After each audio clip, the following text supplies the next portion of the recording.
Hey, salut à tous et bienvenue dans ce nouvel épisode de Game Story. Aujourd'hui on s'attaque à un classique du jeu vidéo qui a marqué sa génération et qui a su s'imposer en tant qu'un des leaders en son genre. Battant à chaque nouvel opus des records de vente, le jeu dont je vais vous parler est de la même manière que GTA devenu un icône. Scénario en béton, scène de combat dynamique, c'est son perdre du temps, je vous parle évidemment du FPS Call of Duty. Allez, intro.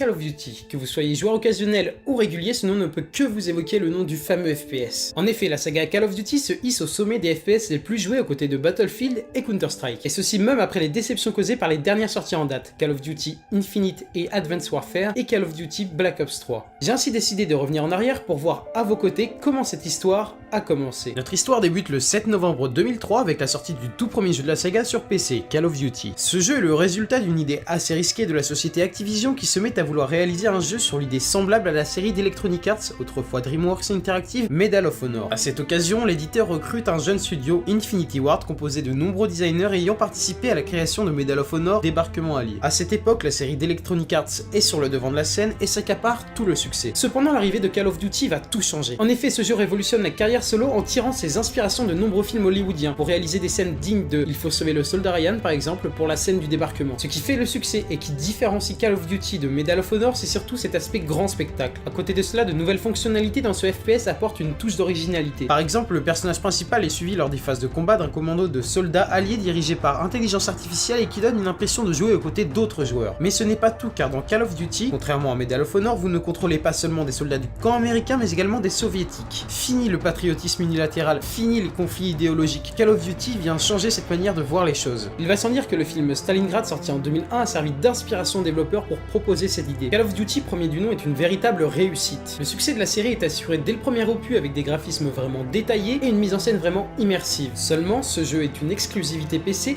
et fait rêver les joueurs consoles qui attendent un tout nouvel opus. Activision, percevant la frustration des joueurs, va alors répondre à leur appel en annonçant la création de Call of Duty le jour de gloire. Ce jeu sortira un an après le premier, le 3 décembre 2004 sur PS2, Xbox et GameCube. Celui-ci sera très inspiré du tout premier Call of Duty, mais apportera des éléments inédits, tels que de nouvelles pistes narratives. Cependant, Call of Duty le jour de gloire décevra les joueurs, notamment à cause des graphismes qui ne seront pas aussi bien réalisés que dans l'opus précédent. Normal, les performances offertes par les consoles à l'époque sont très en deçà des performances offertes par un PC. Un élément qui a également changé pour la création de cet épisode, c'est le studio qui en était responsable. En effet, Infinity Ward, qui a entre-temps été racheté par Activision, était déjà occupé sur le développement d'un nouveau jeu. C'est pourquoi Activision décide d'employer un nouveau studio pour s'appliquer à cette tâche, le studio Spark Unlimited. Cette méthode deviendra par la suite systématique et nous verrons alors différents studios se succéder dans la réalisation de chaque épisode de Call of Duty. Passant outre la déception des joueurs consoles, Activision revient en force aux côtés d'Infinity Ward en collaboration avec P-Studios, avec la sortie le 4 novembre 2005 d'un tout nouvel opus en développement depuis 2 ans, Call of Duty 2. Celui-ci sera disponible dès sa sortie sur PC, mais également sur la nouvelle console Microsoft sortie au mois de novembre 2005, la Xbox 360. Cet épisode réunit les bases instaurées lors du premier opus. L'histoire se déroule lors de la Seconde Guerre mondiale, les joueurs incarnent des personnages issus de camps américains, britanniques et soviétiques, et les inspirations proviennent des mêmes modèles. L'aspect grand spectacle qui a permis au premier opus de faire son succès est également toujours présent. La seule réelle différence par rapport aux autres jeux sortis précédemment, hormis le scénario, ce sont les graphismes beaucoup mieux réussis et détaillés. Quelques jours plus tard, le 18 novembre 2005, les joueurs de PS2, Xbox et GameCube ont le droit également à leur exclusivité, Call of Duty 2 Big Red One. Celui-ci est développé par un troisième studio d'Activision qui commence à faire ses premières armes, sans mauvais jeu de mots, et que nous retrouverons par la suite, le fameux studio Treyarch. Avec la sortie de ces deux nouveaux opus, Activision a réussi à satisfaire l'ensemble des joueurs en les réunissant sous la même égide et en leur proposant la même expérience de jeu unique. D'un côté, les joueurs PC disposent de graphismes très détaillés, d'un gameplay sans faute et d'un multi vraiment riche et complet, ce qui en soi est une nouveauté que je n'avais pas énoncée précédemment. D'un autre côté, les joueurs console savourent un jeu qui alterne des phases d'action, d'infiltration et des scènes dignes d'un véritable film hollywoodien. Activision, grâce à ce jeu, répond à l'attente de tous les joueurs qui sont conquis par cette nouvelle formule. Certains regrettent la carrière qu'ils jugent trop envahissante, mais cela n'empêchera pas le studio d'en faire sa marque de fabrique. Le prochain opus de Call of Duty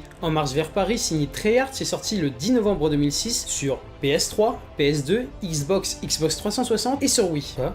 comme sur Wii. Enfin bref, vous l'avez entendu très clairement, les joueurs PC en seront privés au bénéfice des joueurs de Wii. Peut-être par manque de qualité, de nouveauté de ce nouvel opus, on ne le saura jamais. Mais qu'apportait de plus cet opus justement? Et bien encore une fois, rien de spécial. Treyarch se semblait être destiné à se coltiner les opus secondaires qui n'apportent pas grand chose en dehors de l'expérience console. C'était sans compter sur Infinity Ward qui revient un an plus tard, le 9 novembre 2007, avec la sortie du tout nouvel opus Call of Duty 4 Modern Warfare, sorti sur PS3, PC et Xbox 360. Depuis quelques années, les succès des tout premiers jeux commençaient à périr et à se perdre. Les derniers jeux, par manque d'originalité, venaient essouffler la licence qui commençait justement à acquérir une certaine renommée. Ce nouveau jeu, malgré un sentiment de déjà-vu, apporte une quantité énorme de nouveautés et signe le glas de l'entrée dans un nouvel âge d'or de la série. C'est une véritable révolution. En effet, déjà, premier élément vraiment très différent et qui était intégré dans la marque de fabrique de la série, c'est l'époque. Fini 3945 et bienvenue dans l'ère moderne. L'histoire prend effectivement place en 2011, soit dans un futur proche à l'époque. Cette fois-ci, les inspirations sont tout autres. L'équipe d'Infinity Ward est allée à la rencontre de Marines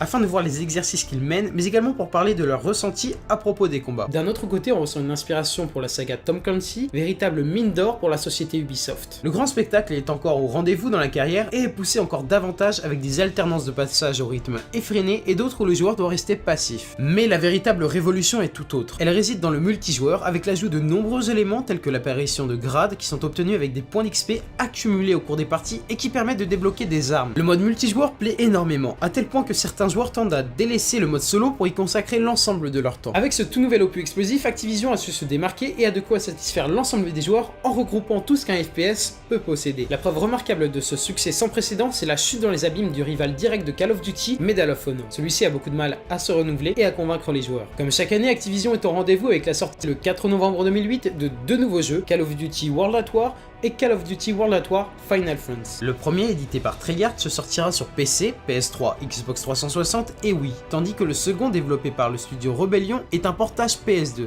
Cette fois-ci, nous faisons face à un retour aux sources car l'histoire prend place dans les deux jeux lors de la Seconde Guerre mondiale. Le seul véritable ajout est la toute première apparition du mode de jeu zombie de la saga Call of Duty. Bref, ne nous attardons pas davantage sur ces opus et continuons. C'est alors que survient une nouvelle fois Infinity Ward qui arrive une nouvelle fois à créer la surprise avec la sortie de son tout nouveau jeu le 10 novembre 2009, Call of Duty Modern Warfare 2. Une nouvelle fois, le studio phare d'Activision nous plonge dans un scénario ancré dans un conflit contemporain où l'on retrouve des personnages du premier jeu du même nom sorti 2 ans auparavant, Call of Duty Modern Warfare. Les critiques positives arrivent de toutes parts et plusieurs idées ressortent. La campagne est au top, le multijoueur est exceptionnel et la durée de vie grâce au mode coopération est vraiment allongée. De longues heures de jeu sont à prévoir. Le seul inconvénient relevé par les joueurs est la présence de bugs en multijoueur et la nécessité d'héberger les parties en local. Bref, ce jeu sera une véritable réussite commerciale. Nous en venons alors à l'une des plus grosses réussites de la saga avec un record de vente atteint. En effet, Call of Duty Black Ops, développé par Treyarch, sort sur PS3, Xbox 360 et PC le 9 novembre 2010. Ce jeu accumulera un total de 28 millions d'exemplaires vendus face au dernier record atteint par Modern Warfare 2 avec ses 24 millions d'exemplaires. Dans cet opus, la période est totalement différente car nous prenons part à des conflits se déroulant durant la guerre froide telle que la guerre du Vietnam. Le studio Treyarch est alors enfin mis en avant grâce à cette réussite sans précédent. Mais qu'est-ce qui est à l'origine de ce succès? Eh bien d'abord l'arrivée du mode de jeu zombie déjà amorcé dans World at War. Celui-ci plaît énormément aux joueurs. De plus, le multijoueur est sujet à de nombreux ajouts tels que l'argent Call of Duty acquis en fonction du score des parties et permettant d'acheter de nouvelles armes. Les joueurs peuvent aussi désormais se créer un blason à leur guise. Ce n'est pas tout. Une des choses qui a causé des critiques pour Modern Warfare 2 a été corrigée. Les joueurs ont désormais accès à des serveurs dédiés pour le multijoueur. S'en suivra alors le 8 novembre 2011 le troisième volet de la saga Call of Duty Modern Warfare développé par Infinity Ward aux côtés de Sledgehammer Games. Encore une fois, il sortira sur les mêmes plateformes. Ce dernier poursuivra l'histoire amorcée par ses deux prédécesseurs et nous verrons apparaître un nouveau mode de jeu très inspiré du mode zombie de Treyarch, le mode survie dans lequel vous devrez survivre à des vagues de soldats de plus en plus difficiles. Avant de pouvoir sortir ce nouvel opus, Infinity Ward a dû faire face au départ de nombreux développeurs, d'où la présence du studio Sledgehammer Games à ses côtés pour le développement et la réutilisation du même moteur de jeu que pour le deuxième opus. Malgré le nombre de changements moindres, Call of Duty Modern Warfare 3 sera un énorme succès et se vendra à plus de 3 millions d'exemplaires. Il battra alors à nouveau le record des ventes de la saga. Treyarch a commencé dès la sortie du Call of Duty Black Ops à travailler sur une suite. Après 2 ans, nous verrons alors apparaître sur PC et sur console le 13 novembre 2012 Call of Duty Black Ops 2. Cette fois-ci, l'histoire mélange des éléments du passé, dans les années 80, et du futur, en 2025. Une nouvelle fois, le mode zombie sera présent, mais cette fois-ci, celui-ci dispose de cartes plus grandes et de nouveaux modes de jeu. Oula, des modes dans un mode?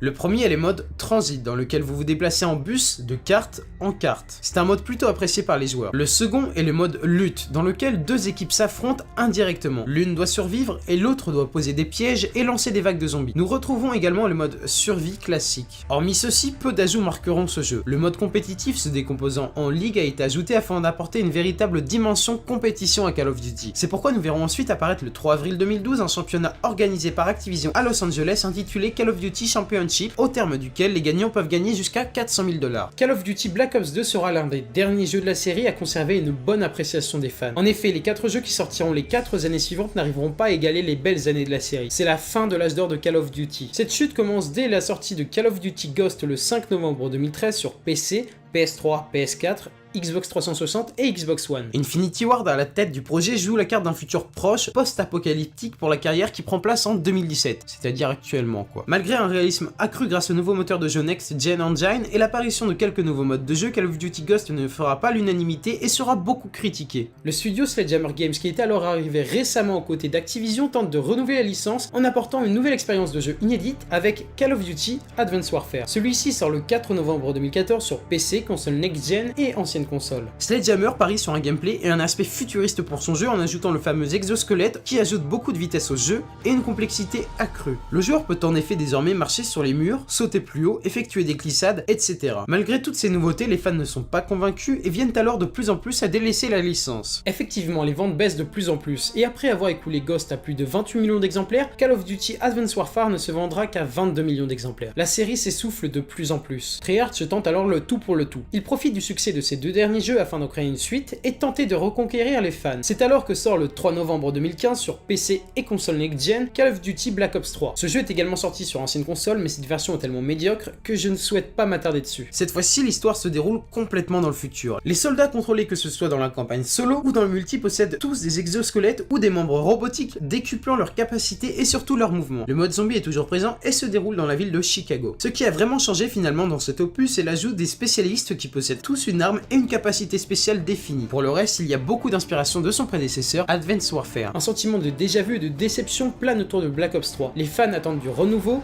et quelque chose de différent. Malgré tout, les ventes ont augmenté car le jeu s'est écoulé à presque 26 millions d'exemplaires. C'est sans compter sur Infinity Ward qui veut également tenter sa chance sur le gameplay futuriste, lancé 2 ans auparavant par Sledgehammer Games. Seulement, cette fois-ci, les fans se mettent à critiquer le jeu dès son annonce le 6 mai 2016, avant même qu'il ne sorte. En effet, sur YouTube, le nombre de pouces rouges sur la vidéo d'annonce est anormalement élevé car pour un total de 38 millions de vues, nous pouvons compter presque 3,5 millions de pouces rouges face à seulement 500 000 pouces bleus. C'est un véritable ras-le-bol des joueurs qui voient apparaître depuis 3 ans le même jeu à des sauces différentes. Pensant obtenir du renouveau, ils furent très déçus par l'annonce de ce jeu. Mais ce qui fait surtout chuter Call of Duty Infinite Warfare, c'est la sortie simultanée de Battlefield 1 qui fait un véritable raz-de-marée sur le net avec son annonce au top. En effet, ce jeu regroupe ce que depuis longtemps les fans attendent, un retour aux origines. Call of Duty Infinite Warfare sort le 4 novembre 2016 sur PC et console Next Gen, et comme on aurait pu s'y attendre, le succès du jeu fut très en deçà des attentes d'Activision. Les ventes ont tout simplement chuté car le jeu ne s'est écoulé qu'à 11 millions d'exemplaires. Pourtant, ce dernier avait été plutôt bien reçu par la presse qui mettait en avant un solo plutôt bien réussi. Visiblement, Activision a compris la leçon car après le coup de massue reçu après l'annonce de son dernier jeu, nous avons appris récemment qu'un nouveau jeu était destiné à sortir. Cette fois-ci, comme la coutume le veut, c'est au tour du studio Sledgehammer Games de s'y coller, et ce n'est clairement pas pour nous décevoir. En effet, Call of Duty World War II est annoncé le 21 avril 2017 par Activision et un trailer d'annonce est diffusé le 26 avril 2017 d'abord via un live,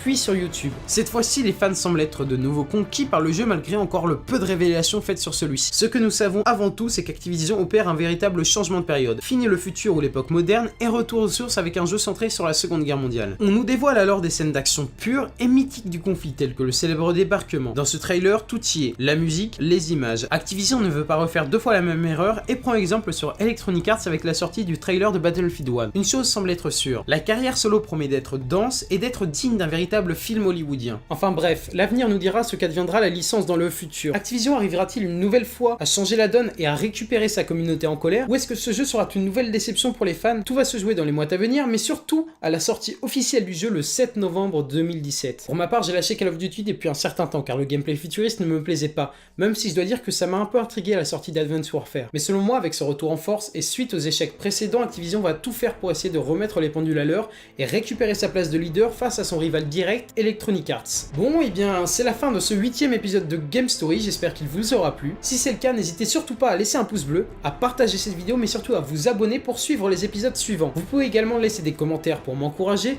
ou alors donner des idées pour les futurs épisodes. En tout cas, je vous remercie d'avoir regardé cette vidéo, elle m'a demandé énormément de travail, surtout durant cette période, mais je vous dis désormais à la prochaine, dans une prochaine vidéo.